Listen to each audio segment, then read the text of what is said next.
अक्सर मोगरे के पौधे में कलियां बनने के बाद इस तरीके से सूखने लगती हैं, कलियां कुछ रेडिश होती हैं और फिर ड्राई होकर के गिर जाती हैं।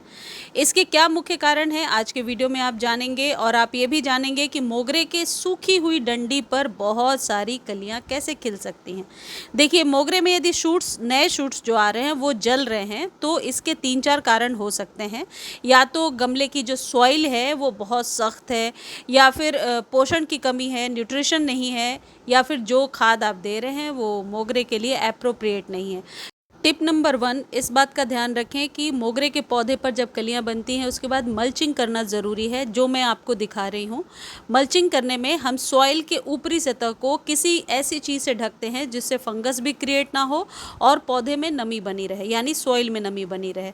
उसके लिए आप अपने ही गार्डन के सूखे हुए पत्तों का इस्तेमाल कर सकते हैं, जैसे मैंने किया है। बहुत ही आसान प्रोसेस है ये। बस जो लीव्स आपके ही पौधे से निकल रहे हैं उन लीव्स को इकट्ठा कीजिए, ऊपर से ऐसे बिछा दीजिए।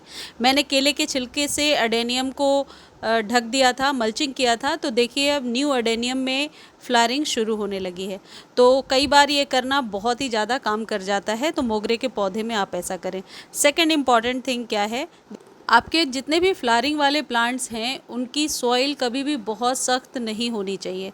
ज़्यादा सख्त सॉइल होने से खाद आप ऊपर से यदि देते जाते हैं तो कई बार रूट्स तक नहीं जाता है। देखिए, जैसे मेरे मोगरे के पौधे की जो सॉइल है ये एवरेज से ज़्यादा सख्त है, ज़्यादा टाइट है, जो ऐसा नहीं होना चाहिए। तो इसके लिए जो भी खाद मैंने दिया है, और ऊपर से मैं पानी देते ही जा रही हूँ, लेकिन ये खाद जल्दी सॉइल में नहीं डिज़ोल्व हो रहा है क्योंकि सॉइल बहुत ही सख्त है। तो सेकंड टिप यही है कि टाइलिंग आपको हर एक 10 से 15 दिनों पर साइड से करना है, रूट्स को डिस्टर्ब नहीं करना, और सिर्फ 2 इंच ऊपर से टाइलिंग की जाती है। ज़्यादा डीप डिगिंग, आपको ज़्यादा डीप खुदाई नहीं करनी है। तीसरी इम्पॉर्टेंट चीज़ है, पौधा यदि अंडर वाटर होगा तो इसकी लीव्स और इसकी कलियां, बर्ड्स जो हैं वो अपने आप ड्रूपी होने लगेंगी। जैसे ये मेरे पौधे में आपको दिख रहा है कि एक आध कलियां इसकी सूख रही हैं और इसकी सॉइल देखिए कितनी ड्राई है। तो ये ऐसे में पौधा अंडर वाटर हो जाता है। ऐसा कभी भी अप्रैल, मई, जून तक आपको नहीं रखना है। जैसे ये देखिए, इसमें 3-4 ही लीव्स हैं, सूखी सूखी डंडियां हैं, लेकिन फ्लावरिंग होने लगी है और सॉइल बहुत ज़्यादा, आप कह सकते हैं, मॉइस्ट है। कीचड़ सी मिट्टी नहीं है, लेकिन सॉइल मॉइस्ट है। तो मोगरे के लिए स्पेशली आपको इस बात का ध्यान रखना है कि सॉइल का मॉइस्ट होना ज़रूरी है। पौधा कभी भी अंडर वाटर नहीं होना चाहिए, अदरवाइज़ कली बनने के बाद भी गिरने लगती है, ड्रूपी हो जाती है और कली खिल नहीं पाती है।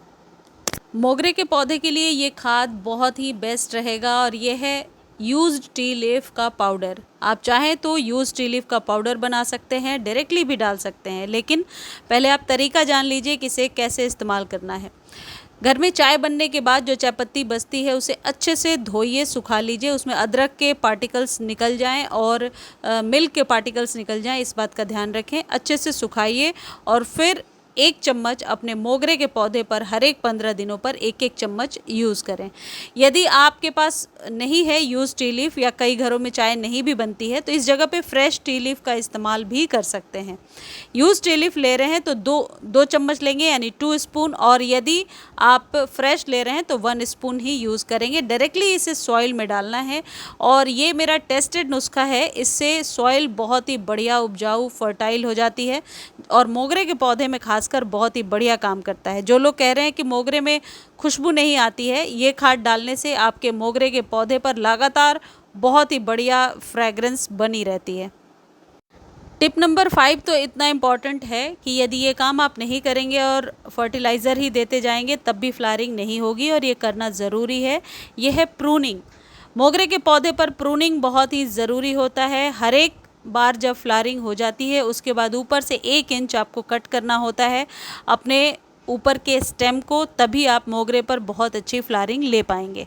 मोगरे के टिप पर फ्लावरिंग होती है, और जो नई टिप होती है, नई जो शूट निकली होती है, उस पर ही फ्लावरिंग होती है। तो जो ये आप ऊपर से टिप के पास जो फ्लावरिंग देख रहे हैं, जब ये फूल खिल जाएं और फेडेड हो जाएं तो इनको कट करने के बाद ही आप दोबारा फूल ले पाएंगे अपने पौधे पर। अगली इम्पॉर्टेंट टिप है कि पानी कितना देना है। वैसे तो मोगरे पर आप डेली वाटरिंग कर सकते हैं, लेकिन पानी यदि प्याज वाला हो, बनाना पील वाला हो, तो फिर क्या कहने, फिर आपके मोगरे पर फ्लावरिंग होने से कोई रोक नहीं सकता। आपको क्या करना है, प्याज के छिलकों वाला पानी जो हमेशा आपको बताती हूँ कि रात भर प्याज को भिगो करके रखिए और अगले दिन उसके पानी को यूज़ कीजिए। ठीक ऐसे ही बनाना पील वाले फर्टिलाइज़र को भी यूज़ करना है, यानी कि रात भर भिगो कर रखिए। बनाना के पील्स या फिर ओनियन के पील्स दोनों को साथ में भिगो सकते हैं और नेक्स्ट डे इसी पानी को इस्तेमाल कीजिए। नॉर्मल पानी के यूज़ से ये वाला पानी आपके मोगरे के लिए बेटर रहेगा। चाय पत्ती वाली खाद 15 दिनों पर एक बार देना है और ये वेजिटेबल पील्स की जो लिक्विड फर्टिलाइज़र है इससे ही मोगरे पर फ्लावरिंग होगी। मोगरे के लिए कोई आपको बहुत ज़्यादा हार्ड केमिकल खरीदने की ज़रूरत नहीं होती। और यदि आपके पास कैल्शियम नाइट्रेट है तो वो यूज़ कर सकते हैं, वर्मी कंपोस्ट यूज़ कर सकते हैं, लेकिन आपके पास टाइम है तो ऑर्गेनिक चीज़ों का इस्तेमाल कीजिए। इससे मोगरे पर लंबे समय तक फूल खिलते रहते हैं।